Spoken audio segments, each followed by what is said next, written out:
Everyone সকলোকে মোৰ চেনেলটোলৈ স্বাগতম জনাইছোঁ। তো আজি শিৱৰাত্ৰি বুলি ক'লে এনে ক'ৰবাত যোৱা যায়, কিন্তু এইবাৰ যোৱা নহ'ল। মোৰ চকুটো প্ৰব্লেম হৈছে অলপ, মানে ৰাতিৰ পৰা কিবা এটা প্ৰব্লেম তো ঘৰতে আৰু তো মানে বেলৰ তলত চাকি দিব, মই নিদিওঁ বাৰু, মায়ে দিব।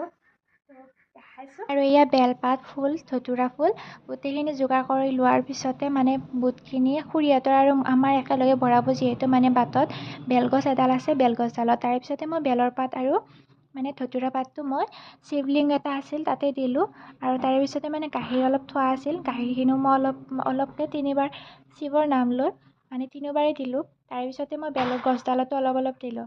তাৰপিছতে গাইজ বম বম হ'লে ঘৰত যিহেতু ঠগি ভৰালে, তাৰপিছতে মানে মন্দিৰত নাম ধৰিব। নাম ধৰাৰ কাৰণে আমি মানে আমাৰ বাটৰ ওচৰত যিটো মন্দিৰ আছে, বৰকলা বুঢ়াগোহাঁই মন্দিৰ, তাতে মানে নাম ধৰিব মাহঁতৰ লগত। মানে ময়ো গ'লোঁ, যিহেতু দিনত মন্দিৰত যোৱা নাই ক'তো, তাৰে কাৰণে মন্দিৰত গ'লোঁ। তাৰপিছতে মই শিৱৰ মানে কি য'ত চাকি দিব লাগে তাতে দিলোঁ। আৰু এয়া হৈছে আমাৰ মন্দিৰৰ ভিতৰ ভাগ।